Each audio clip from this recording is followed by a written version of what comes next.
everyone, and welcome once again to the Pike County Report. I'm your host, Shannon Deskins, and I'm joined today with Pike County Judge Executive Ray Jones and Pike County Road Supervisor Fabian Little. Welcome, guys, and I think we've got a lot to talk about today. We do. I appreciate Fabian being willing to come on and talking about some of the work that his department's doing. And we've had some good news recently, and Fabian's played a large role in that. We wanted to come on and share that, discuss it, and explain how we've come to some of the decisions that we've come to. I know last week at the court meeting, you had the big announcement of over $2 million, 2.4, I think, that has recently come or will be coming into Pike County. Over 900,000 of that, I think, you're going to play a big part in that, Fabian. Yeah, the discretionary. Right. Yeah, that will be just for the resurfacing. That money won't help us on any new roads. It has to be specifically for the resurfacing of pre-existing roads. And $936,000 is money that we hadn't budgeted. It's discretionary money that the Transportation Cabinet gave the Pike County Fiscal Court. And a couple months ago, we had Transportation Cabinet Secretary Greg Thomas came up with his staff. We let him do a presentation. We had him as a guest at the fiscal court meeting. I worked with Secretary Thomas when I was previously state senator, and even though we were in different political parties, we had a pretty good relationship. And he came up, we discussed, he said, Pike County's, my understanding, has never made a discretionary road fund request. Now, why that had never been done, I don't know. So he asked us, said, if you'll get us a list, we talked about some projects. I had Fabian put together a list, working with Commissioner Robertson, Commissioner Tack, and Commissioner Booth, of the projects with the greatest need. And then Fabian spent an entire day with Rural Road Commissioner Gray Tomlin.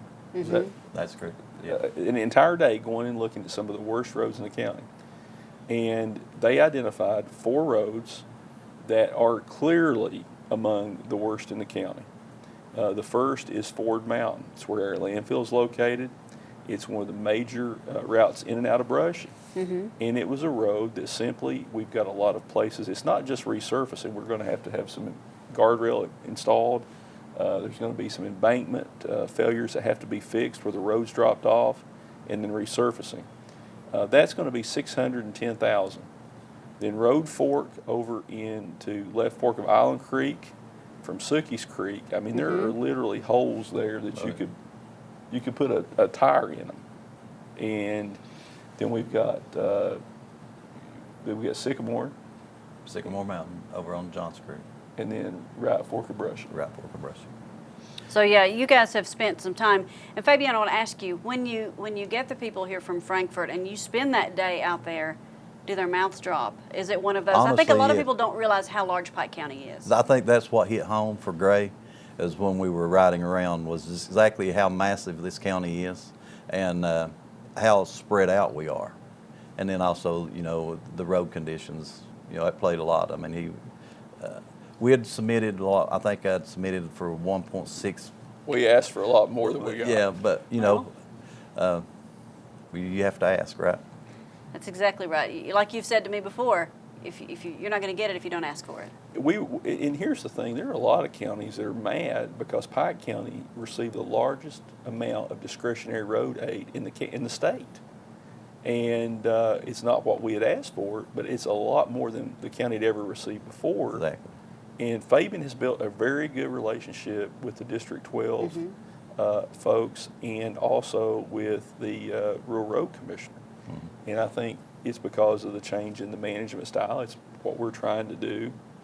And Fabian's been taking classes, and we'll let him talk about that in a minute, through the Road Scholar program. And he'll have an actual, it's the training program. I told him it's the only Road Scholar I've ever met. Hey. But it's training, it's helping him. It's already saving the taxpayers money because of some technologies he's learned about, some things that we're going to be able to implement down the road. But the thing that really does, I want to just address briefly, and you know what I'm getting ready to talk about. People on Facebook, we get state officials giving us $936,000 that we really had no reason to even expect it or to get it. And we did it because we made the case, but then you have people going on the Transportation Cabinet Facebook criticizing it. Why didn't this part of the county get money? Why didn't this part of the county get money? And you know, we prioritize this not because of where people live. In the area, a lot of this money is going into Brushy. It's a heavily Republican area. It's an area where they truly have felt neglected for years and years. And the right thing to do, there's over 200 families living there. The right thing to do is to make this road safer for the people who work over there. There's a coal company getting ready to put in over there. But there's a lot of families that travel Ford Mountain every day. And when I've driven that mountain, when I've gone, you know, I used to go to church with my granddad in Brushy a lot. Those roads are horrible, and there's been no money dedicated to trying to address them. And this will be the largest amount that's ever been spent. But there were people, you know, why didn't this part of the county? And, you know, one person made the comment, well, when we got rid of the magistrates, our part of the county would be left out. That's absolutely false. And it was a guy from Phelps. And making the case that Phelps didn't get anything. Well, you know, there's a brand new school. You got a multi-million-dollar athletic complex. Millions of dollars have been put in water and sewer. Millions of dollars for road work, county and state. We have really, particularly as my term as state senator, no part of the county was neglected. Parts of the county that had been neglected were taken care of. And you can't, we're all Pike Countyans. And to hold it against one part of the county because a major safety issue is addressed in another part of the county is wrong. But it's, you know, when those folks in Frankfort look at those criticisms about where the money's spent, you know, the next time we ask for money, it may be for one of those areas where somebody's, you know, saying they don't get anything. Well, you know, it makes it really hard for us to go ask for help in Frankfort when you have people on the Transportation Cabinet Facebook page just constantly criticizing and complaining. You know, I thought it was very positive. I thought it is a very good sign for things to come, because if we were able to get money this year, there's no reason we can't get money next year. And that's exactly right. You know, that's what I'd even told, I'd told Ray before. It's almost unheard of, his first year, and he's coming in with all this money, you know, that we're going to be able to use to help these roads. So, you know, it's not going to fix every road right now, but, you know, we know that.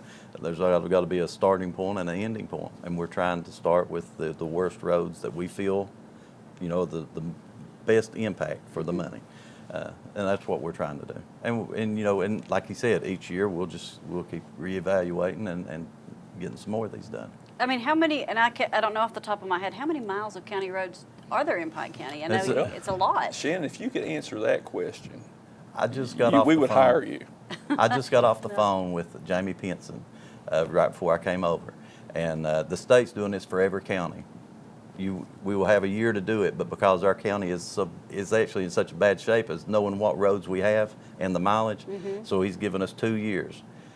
A list of the roads that they have, the state has for us, versus what we have. And we, you know, our department's going to have to go through every one of those roads and try to come up with a number that we actually do have. And that was my whole point. Is it's massive, bigger than just about anybody knows. Here's what Fabian's figured out. We've put roads in the system that our records don't show being in the system, but the state's records do, already show them in. Yeah. If you look at when we put a road in the road system, it has to be reported to the state and to the ad district. But if you look at the state records, the county records, and the ad district records, they don't match. None of them match. And we found roads that were taken to the road system, say 7/10 of a mile, but yet the county's been paving a mile, 1.1. Or they took in half a mile and they're taking care of a mile and a half. You know what I'm saying? The records are so poorly kept. There's even one road that we think may have been taken into the road system illegally. We can't begin to explain to the folks out there how poorly the record keeping was done. And even when I came in, there are minutes of prior fiscal court meetings that were never signed. And how that happens, I don't know. I mean, it's, you know, as a lawyer, I'm a stickler for detail. And but Fabian's trying to get his arms around what we actually have legally adopted into the road system. Yeah. Would you think it's somewhere around 1,200 miles? Yeah, it's going to be somewhere in that neighborhood, around 1,200 miles. Wow, and I think, Ray, you and I talked one time about mowing and weed eating. You double that because you've got two sides of the road Exactly. that your staff has to take care of. So there's so much more than just making sure they're paved, A lot to of taking peop- care of our county A roads. lot of people, I'll give you an example.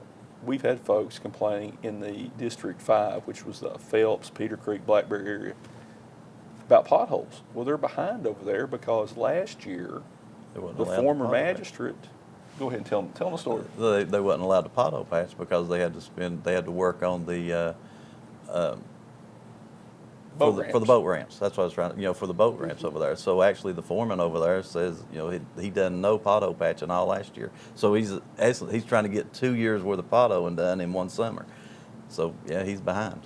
Yeah, because the magistrate simply tried to, I think they built a couple boat ramps. Of course, they built them incorrectly. They built them facing into the current, so every time, they wash out. If you try to put a boat in, if you've ever put a boat in, trying to put it in against the current is not exactly the smartest move. But that raises another question. Why would first of all, magistrate had no authority to supervise county road employees. Why would they allow county road workers to be used to put in boat ramps into the river? Now, there's nothing wrong. We've tried to develop the river, but that road money needs to be spent on roads, Right. not on something that the Public Works Department should have done. So we have one district that had zero pothole patching, and I'll defend the road department. These roads were not in good shape when we came in office, and we're not going to be able to get them in good shape.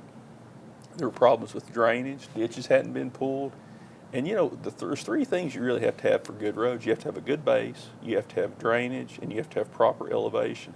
In many cases, and if you don't have proper drainage, You don't have a road. You don't have a road. You don't. a lot That's of these, how many, that's been a focus of trying to get getting ditch lines cleaned out. See, that was my goal, honestly, coming in, was to have, from last winter, with the problems we had with all the ice. So my goal was to have all these ditch lines pulled by this winter.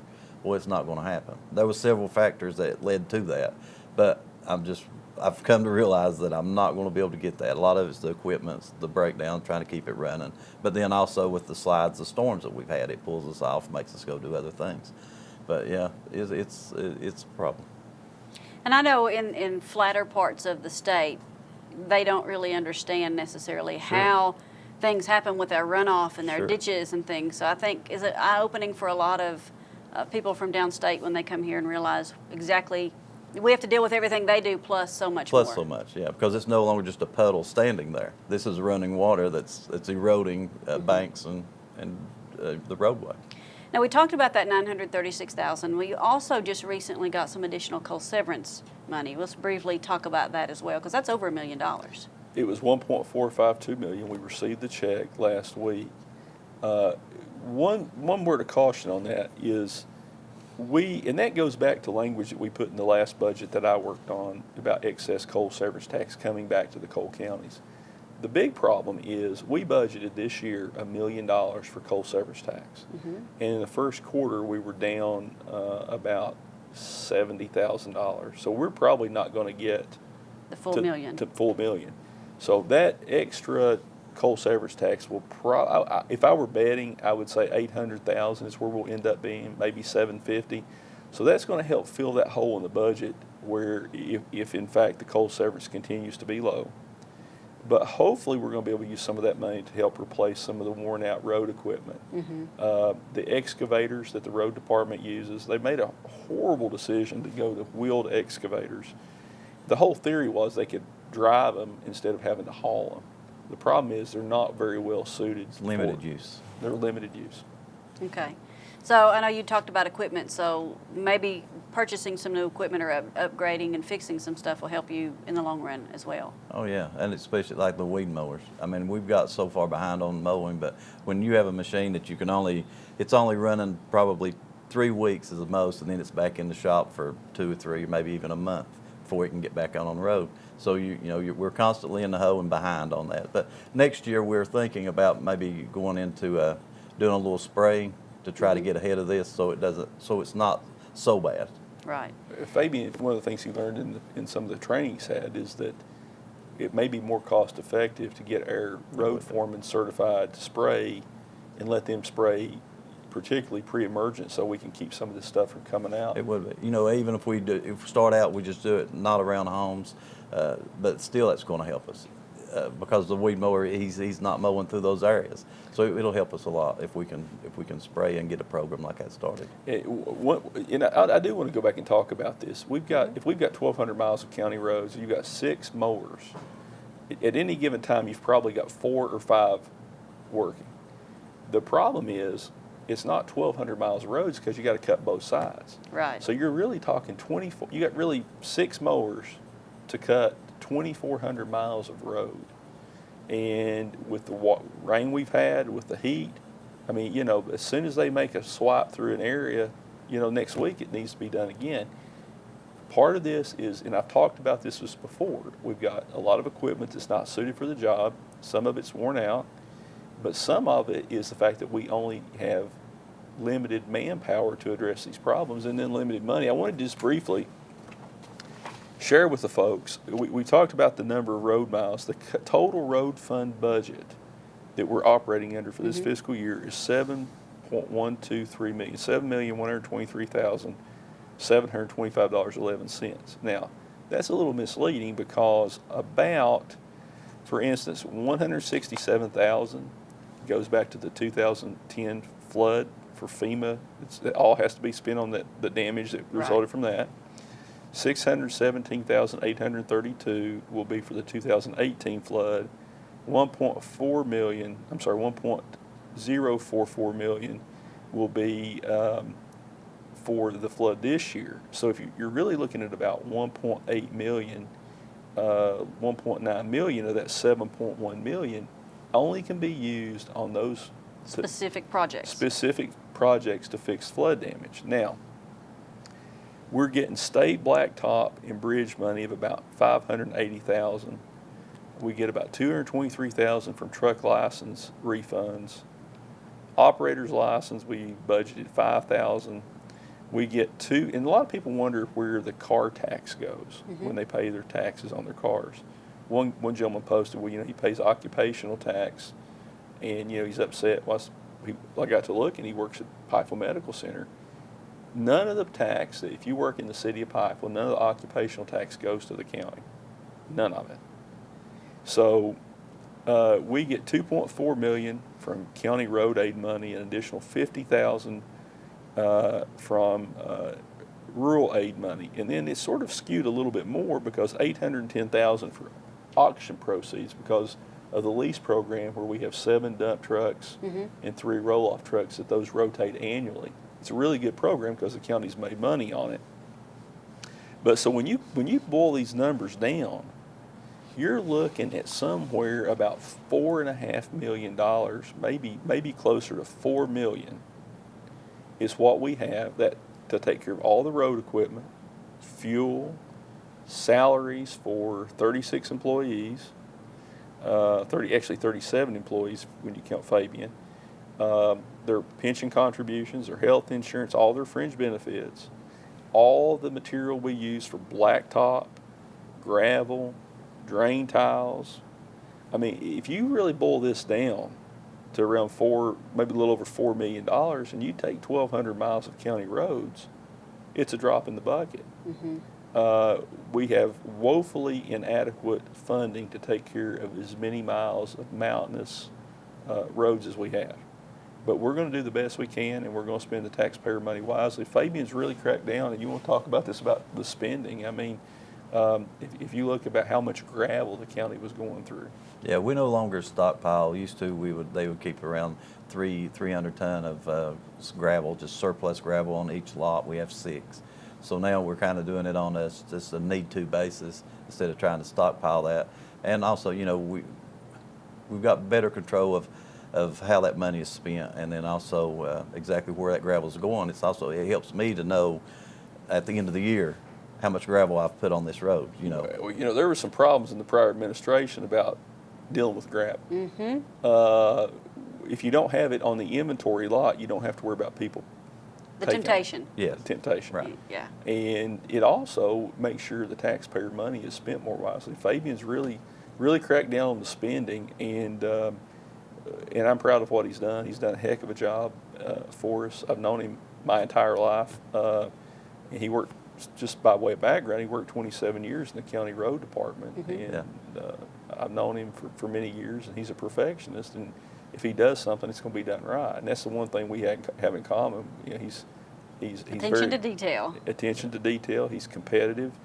He wants to do the right thing, and you know, I think the proof's in the pudding, as the old saying goes. When you look at, he was able to work with Commissioner Tomlin and help us get $936,000. I think it's a great. It's been a great week for the county.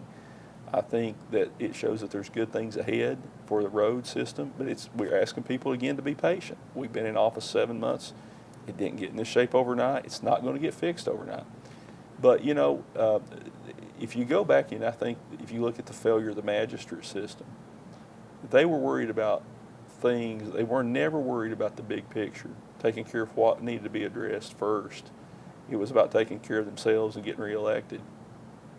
This county's future is hanging in the balance. We have to be able to turn county government around, and we are making substantial strides in terms of straightening out the finances. But a lot of our departments, you know, there's a lot of work to be done, and Fabian's going to get it done. There's so much more I think we need to talk about, but we're trying to stay focused on our notes because we haven't even touched on the capital plan.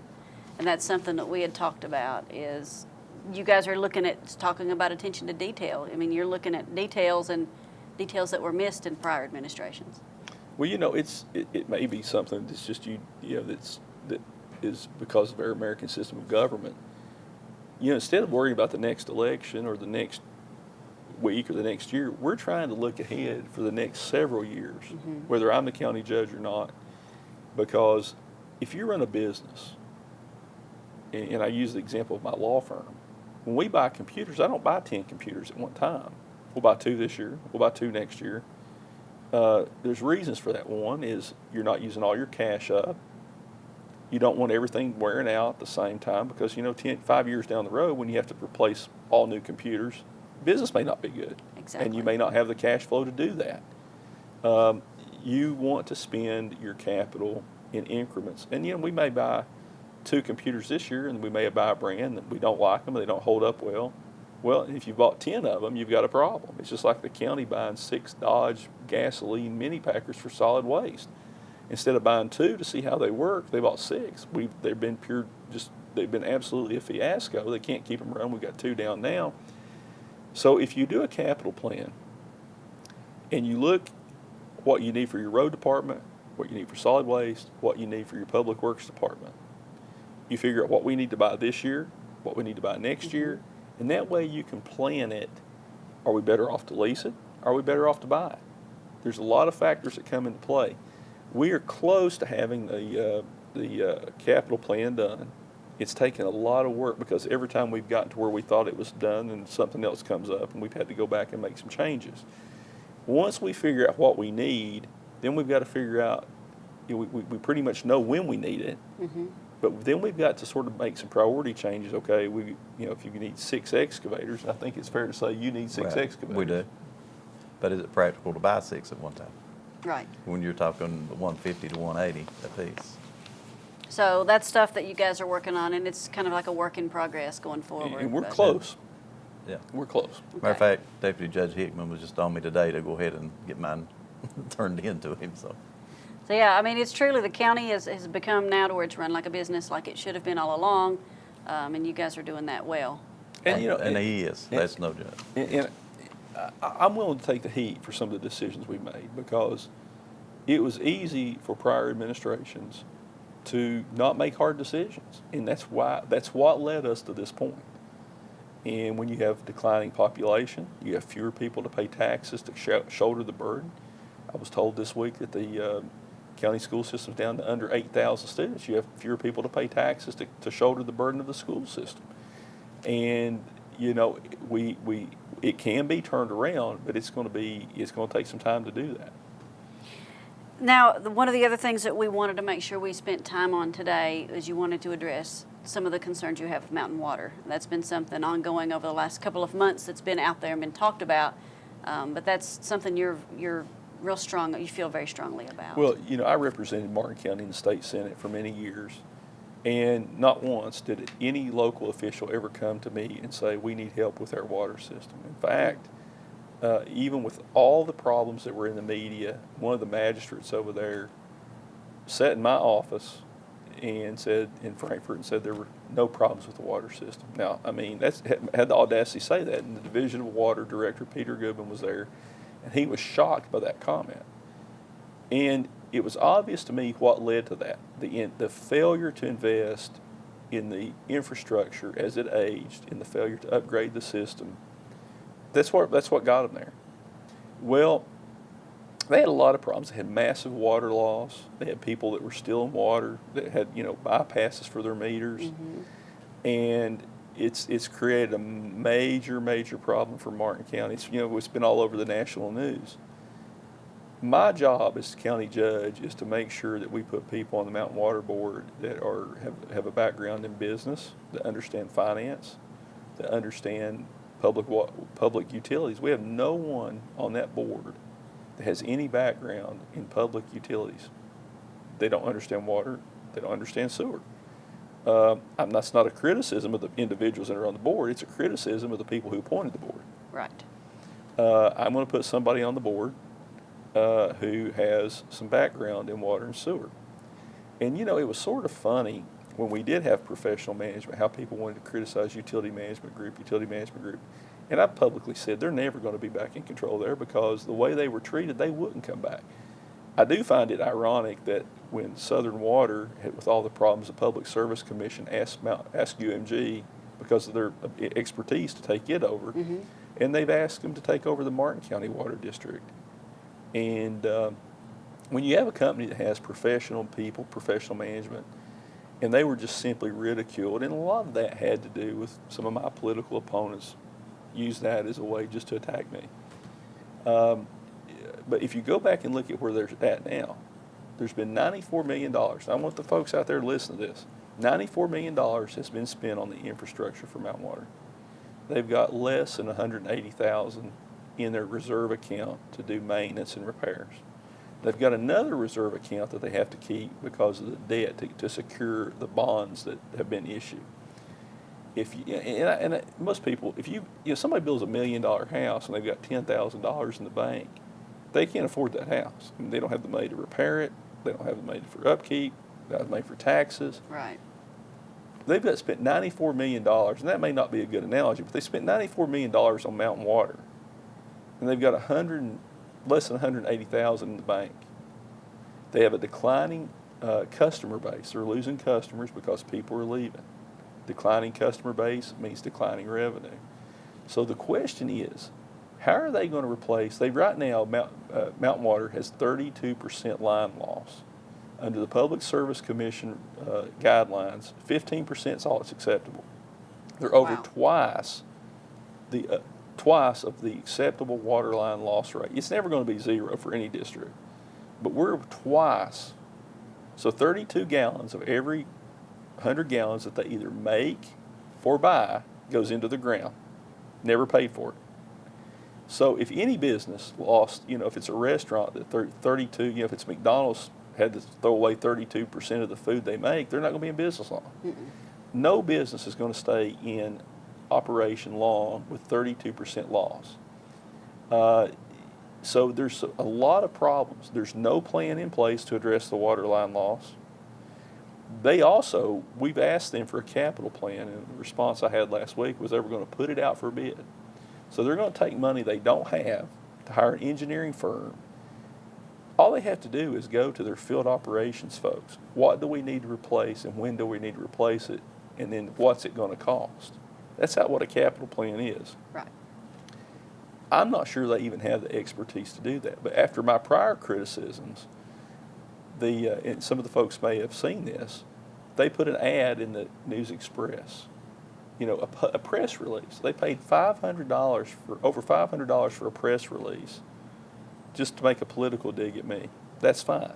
I'm willing to argue my case and make my case to the ratepayers in Pike County, the customers of Mountain Water, people like me, people like Fabian, people whose kids drink that water, whose wives cook and clean with it, You know, I mean, that's his family, my family. I'm willing to make the case because I'm right and there's been poor management. And if that doesn't change, I would hope that when the board is reconstituted, that they will make some changes.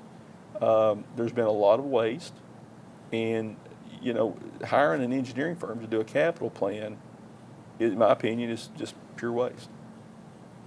Well, there's a whole lot of things we've discussed today that I think have a whole lot of wheels turning. And as we're coming up on time to close the show out, I want to give you all a chance. If there's something that we've not talked about that you want to address quickly before For we're me, over. I would just like to say about what Ray had said was be patient with us. We are trying. We're trying to spend this money wisely to get it where we think needs it the most at the moment. So just be patient. Why don't you tell them your office number if there's a road complaint? Yeah, it's 432-6230. Call that number, and every complaint is dealt with. I try personally to call every complaint that is called into that office at least by the week. I will try to get back with And you. to reiterate something that Ray has said in the past, you can address the calls that come directly to you, but you can't address those things that are put out on social media. Exactly. If we don't know, we Right. can't do a thing about it. You know, and here's the thing: if Fabian, we had a gentleman posted on Facebook about damage to his property from a weed mower. There was no damage. Now, there was some debris that made it onto his property, and that wasn't acceptable, and Fabian dealt with that. But to go out and just to stir people up about property damage, I mean, it didn't happen. We're trying to turn county government around. We're going to continue, and I'm going to try to set this county up to where there is a future here, to where we don't have, you know, the embarrassing headlines like in the newspaper this week about, you know, prior financial mismanagement. We're not going to tolerate stuff like that. We're going to hold the county employees accountable. We have high expectations. I have high expectations of myself, and every decision I make is not going to be popular. There's going to be things I do, but the decisions I make are made based on sound information and what I believe will lead this county to a brighter future. Some of the decisions we've had to make have been painful. Raising garbage rates, that's not a popular thing to do, but it's either that or see the system shut down and see the bills go 3 times higher. The same thing's true with Mountain Water. There's going to have to be some hard decisions made there, Shannon. And so far, I think some folks have put their head in the sand and ignored this. They have inadequate cash reserves to address the needs, to address the line loss, and to implement a capital plan. And we always stress in this show that the Pike County Fiscal Court meetings are full of a ton of information. And now with Pike TV and social media, if you can't physically get to one of these Pike Fiscal Court meetings, you can watch online, you can watch on television. They're rebroadcast here. So I guess there's no reason why you can't really know what's going on in county government right now. You know, the court meetings are open to the public. One thing I will caution folks about, it's always open. But, you know, if someone has a grievance, they're able to address that. They're always able to call the office and have it. But we're not going to tolerate people coming in just wanting to have 15 minutes of fame, being on TV and raising a ruckus. That has caused the prior administration a lot of grief. It was a fiasco. It made our county government look ineffective and incompetent at times. We're not going to tolerate that. We've already had a couple instances where people came in just for no good reason, just wanting to make a spectacle. I will not tolerate that. If someone has a legitimate issue, the court is always there. But if someone just simply wants to come down and for some reason, whatever that may be, make a spectacle out of it, it's not going to be tolerated. All right. But again, those, you know, for the information, and there's a ton of information that comes out, always check those out on Facebook, Pike TV, and right here on the television as well. But there's a lot of things that we're going to be talking about, guys, coming up in the next few months. So I guess we'll start gathering notes and getting ready to do this again next month. We'll talk about the Wolf Pit industrial site. We are working on that. We were up there this week. We're working on the trail system. I think it's possible for us to put a trail system. Commissioner Ronnie Robertson will probably have him come on, talk about the work that they're doing. There's a lot of positives there that it's just, we just ask people to be patient and give us an opportunity. again, the county didn't get in this condition overnight, and it's not going to get out of it overnight. This is a long-term reorganization, and we think we're making progress. If the All right. county could see, if the people could see the time that this court puts in, they would be very proud of what they have. These guys put in a lot of work, a lot of time. Well, it's good that we have this show to be able to put that stuff out there. So thank you guys both for joining us today. Thank you, Shannon. And I'm Shannon Deskins for the Pike County Report.